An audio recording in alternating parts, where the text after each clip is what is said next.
In Conversation with Terry Shepard, award-winning broadcaster, narrator, and author.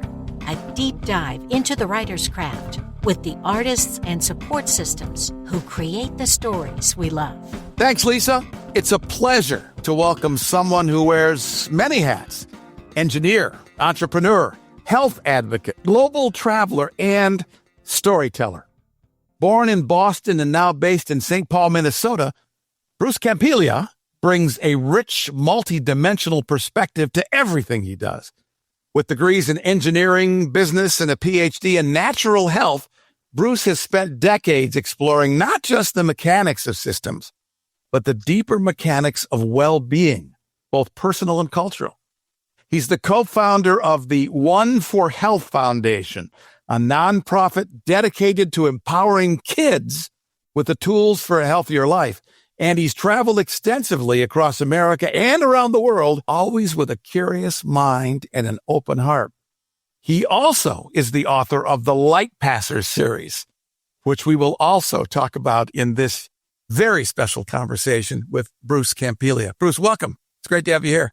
Great, Terry. Good to be here. How in the heck did you move from engineer, business, and all this stuff to becoming a writer? I started out in engineering and physics and everything at the University of Rhode Island, and I love it because I like math and all that kind of stuff like this. But I moved from that to go to business at Cornell because I didn't want to really take a job. I didn't want to be an engineer. I thought it was intriguing, but then I got it. I took a lot of my classes in engineering and physics during that period, my electives in English and writing, creative writing and storytelling and all that kind of stuff. So I always liked it. I was curious about it. I had a whole course just in Bob Dylan's poetry, for instance. But so I had a little bit of a bug in there, but I needed to make some money. So I went to Cornell, got a business degree. And then many years later, I got my PhD in health because I got curious about that. But in the meantime, I did a lot of traveling overseas in businesses and big corporations, perhaps tech startups. I started my own tech company and I traveled all over the place and got a chance to see a lot of cultures. And I had already been a lot of places in the United States. I really started thinking I would write on the planes. I would write in cafes, and I started to write a novel. And then I spent years doing that. But then I was so busy with that life and then raising kids. All of a sudden I had kids and 3 daughters and I had no time. And I never saved anything that I did. Nothing. I ended up waiting and getting, and then I went to get my PhD in health. And then I came back to Boston. I was all over the place, Pennsylvania, Chicago, where you were. And I came back to Boston and I started One for Health.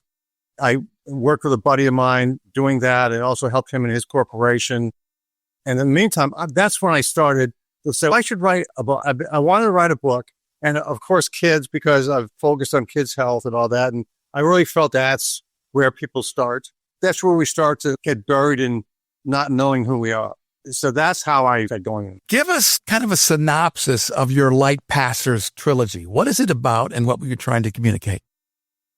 The first book that I wrote, called Crest of the Chosen, it was really about kids. I have 4 kids in the stories as co-heroes, and they are diverse characters. I felt diversity was important to show that we're all different, and yet we're all connected. So I used a Lakota Sioux girl, and I used a black kid from Detroit, Kylie, Asian kid from Hong Kong, and Leah, who is Palestinian. So, and I knew a lot about that. I lived out in the Middle East. I spent a lot of time in the Middle East. So I thought the first set would be along those lines. But the first book was really let's get 4 kids. They've all got their flaws. They can't figure out what's going on. They're about 15 to 17 is when I realized that I was totally screwed up and I didn't know why. And I was getting curious. But I wanted it to be a lesson for everybody, adults as well. So I wanted these kids to go through this learning process and find out about themselves. So I stuck them on a weird place somewhere that looks like it might be in this world, but maybe not. And they're isolated and they meet this guy who's a fantasy type character. It's not, unless you're not a guy, sort of a thing. And they're told that they can't get home unless they help each other out in order to get there, and they get a map. So it's a big adventure. They learn about themselves. They each have separate flaws. They need each other to get through it. They go through dangerous situations like over waterfalls and stuff like this. And in the end, they're really connected. They're totally connected. They're for each other, and they're handed this sort of mission to go out now and take what you learn and then help others. So go within. That's my sort of theory here. Learn from yourself like I had to do. Learn about yourself, and then take that, find your light, take that and pass it on, because that's how we're going to get this chain going. And so then the next two books were really about Palestine and Israel, because that's a hotbed there. That was 3 years ago. It took me 10 years to write the first book and 3 years to write the next two. Because I had to do it part-time. I didn't know what I was doing. I had to go through the stupid process of learning how the publishing business worked, the whole damn thing. Yeah, I'm getting old for that. But then I get the second book and third book. The second book called Other Light and then Of Love and Peace. Really, we're bringing the kids back into the real world. It's the real world. It's light fantasy, because I don't want to get too far carried away with the fantasy, but I want to be able to take kids out of their element so that they will believe. That's when people will believe what you're saying, because they'll take it. They'll see what's going on. It looks like a real situation. They feel for these people. They know these characters, and then get that going that way. And notice that the kids can lead us, because we're all gobbled up in this layers of information you've gone through in high school, and with parents, with friends, with teachers and coaches. And pretty soon you have no idea who the hell you are. So you've got to unravel that. So it's an unraveling process by looking in, and then it's an outward process by getting help of others and giving the help to others. Bruce Campelia is our guest. His website is lightpassers.com. And that is the trilogy that he has written in the fantasy world for young adults. We are evolving, Bruce, into a society of scrollers and synopsis people who want to hear it short in the space of the 240 character limit for social media. Do books have a future in this space? Well, I hear you, and it's very distracting, and it's very hard to cope with my generation. Come on, things change so fast. And the kids are all doing that. And it is this short messaging you're talking about, low on content and a lot of other stuff that interferes. It also influences the kids very negative, as we all know. But I think that I know the kids still read, because I've seen the stats. I know the kids go and read. I know the teachers get them to read. I know sometimes the parents get them to read. So there is reading going on everywhere. And books are still popular. It's just that it is changing, like you say. There's more digital books. There's more books like Kindles and all that, the ebooks, and then audiobooks, which are also digital. So there's that, and then there's the short digital stuff that you're talking. And I think that they're both valuable. You can get information both ways. I think the short stuff, they're doing it more for social media, and it's hard for kids, and it distracts them. I do think they need to stop that a little bit. But I do think also that what I'm trying to do is get people to, okay, we have the books, and I see things are changing, and whatever method you want to get to those books, I'm happy to provide it for you. So I do little short things under Substack that are pointed. They take the messages from the book. I create little stories on Substack, and I try to get people interested in that way. We have a little store where you can wear and share the messages, this kind of stuff. And so if they come around that way and say, that's cool or whatever, then they read the books, all the better. And I think it's shifting that way a little bit. But also to get back to what your point was, your question was, I think that there is a way for these books. People love the feel of books still. They still do. And if you point them there and you get them to that, they like the characters, they like the storytelling, and that's what keeps them there.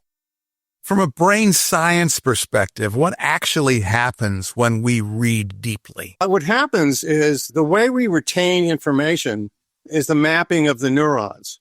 And so all the pathways that go between the neurons. So when you're really young, you get all these neurons. And they're all very plastic. It's the way you start taking information, and there's plenty of space there. Like right now, I'm dropping space. So that's why you forget. But you map the neurons, and then you're learning. And then nighttime, you're replenishing.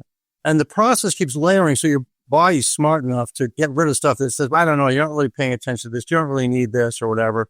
And it remaps and it keeps doing this stuff. The thing about information and like reading and videos and all that, they map things differently. mostly because the way you activate your brain, if you're engaged in your emotions, you're much more engaged in a book than you are. Once you really understand the characters, you're with the characters, you're with the storyteller. To me, the storyteller is everything. And you're believing it. You're living it. And then you're checking it. You say, oh, what was that again? You go back a few pages. Oh, yeah, well, that's his name. Oh, yeah, well, here's the character list. Oh, I put it book down, come back 10 minutes later, come back tomorrow. You're fully engaging and your brain is saying, oh, yeah, you really want this information. You keep reviewing it. So it gets more hard coded. So you remember it better. Like videos, for instance, you can tell actually for audiobooks, it's fine. I love audiobooks, but you don't remember as much. And videos are even worse because you're almost passive. You're not completely connected. Everything's being done for you. Shows you the character, tells you the action, plays you the music. You're not imagining anything. It's interesting to me as I scroll, like the rest of us do, that I have discovered on shorts and reels amazing scenes from television series I didn't even know about or books that I've wanted to read because the people have figured out what these magic moments are that you and I as authors are always trying to create. And the digital platforms like TikTok and Instagram are actually helping to sell books in the longer form. What do you make of that? They know what they're doing to get people to get engaged. And I have to learn better about some of that stuff. But no, you're right. They have the essence because the kids dilute it into that. They get it down. So, they get it down to the point where this is what I'm truly trying to find out. It reminds me, like they've got it, the TikTok people, they've got it down to the social media. These kids have no attention span. Because I had the same problem with venture capitalists where I was trying to start businesses and all that. They had no attention. What they wanted to do was take a very technical, massive computer system and put it on a bumper sticker. So it's, just tell me the bumper sticker. Like I'm thinking, what? But I learned that it's still important. You have to go through that process and see it. So it is useful. If that's how they're going to get their information, then I have to learn, do a few short video clips, put an essence of what you're talking about in there, and then lead them that way. Back to the book. So there must be some similarities then to your corporate experience where you had to use multiple advertising and marketing strategies and platforms to bring customers in. Yes. To consider your products. Yeah. There's another parallel there too, because marketing is a big thing now, obviously. And one of the problems I found in writing the books and all that, I did find a publisher for the first book. And then I did self-publish the second books. But then I learned what you're saying. You have to go find ways to really get it published and out there, all the different channels. You got to price it. You got to try to advertise. You got to learn social media, which this is a lot easier for younger kids to do this, but still it's difficult because you have to wear all these hats. No author ever had to wear these hats, corporate hats, marketing hats, sales hats, and do all that stuff yourself and then worry about the publishing industry, which seem to try to rip you off and everything. Yeah, it's very difficult. I find it's very hard on writers these days and authors because things are shifting. And now it's not even about finding a publisher. It was about when I went to go to conferences and all that, it was about finding an agent, then find an editor and get a publisher. And then if you go through that whole process and then pay them $50,000, then you get a book done. And then now it went then to self-publishing. I did that route. And then you still got to go then market. And now they throw you toward the social media. And I'm going to lose my mind. To me, I was equipped for it in terms of what you were saying, like business. I have business background. I've been in startups. I know that you have to concentrate and you have to doggedly get through it. And I know how to get through some of it, but it changes so fast and the information forms change. So it's all going against the authors. My biggest fear is not that books don't have meaning, which they do. And the storytelling is so important with that and how you get kids to remember that and all that. That's important. But I think that the risk we have is between AI and some of these other things is you're going to lose the authors. They're not going to make any money. They can't do all these tasks all at the same time. And so you're going to get corporate speak so as controlling things like do in so many industries. That's my biggest fear. You started out as an author and your product was a trilogy of really good books. What do you think your product is today? I'd love to do some more books. I plan to do that. I'm shifting it slightly, at least for temporarily for now, and because I need to let that settle in while this other strategy that I'm trying to get, because I need to get people back to buy more books like we always do. But my feeling is that what am I really trying to do here? I'm not just trying to be an author, which I thought was the thing which I wanted to do to prove that I could write or something, or I was curious about I wanted to do it. No, it's really about the storytelling. It's really, what story am I trying to tell, and how important is that? And to me, it was all about this story of how do you find yourself, and then how do you take that forward and help other people? How do you build this ground up thing that changes the world? Not to be too glorious about the whole thing, but that's sort of it. And then in order to do that now, I looked and said, okay, now I'll put my business out. What have I got to do here? I've got to shift a little bit. I've got to write some shorter stories, that sort of things that kids might like, or even adults, because it's for kids and adults. And I went through Substack to just recently to create over the last couple of months a Substack Light Passer series where I could get to grandkids. I do a segment on notes for Nono, from Nono. Nono is the Italian word for grandfather. And so I'm Italian. I write little letters just as I would to my kids. And some of these are actual letters that I write to the kids, and then I just put them on the thing.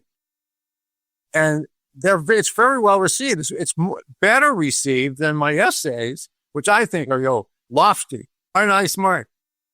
But the messages, and it's all about the same messages: light, hope, compassion, forgiveness, all the basic things. And that all my characters see and all in themselves, the different spiritualities and all that. But I'm just doing it different. I'm just trying to lead them that way back through, even the adults lead them the same way, and still trying to make a living at the same time. And I'm not going to really have to make a living like a younger person because I semi-retired. But I look at it like I have to do it this way because this is the way you're supposed to do this in order to make it significant. So that's my plan. I've shifted a little bit, but the messages are the same. We're in conversation with Bruce Campelia. His website is lightpassers.com. You are swimming in a pond that has had many famous names, from Dale Carnegie and Napoleon Hill to Tony Robbins. And you're doing it in the late afternoon of your life. Why? I don't have any time left. That's why. No, I think that there's a sense of urgency.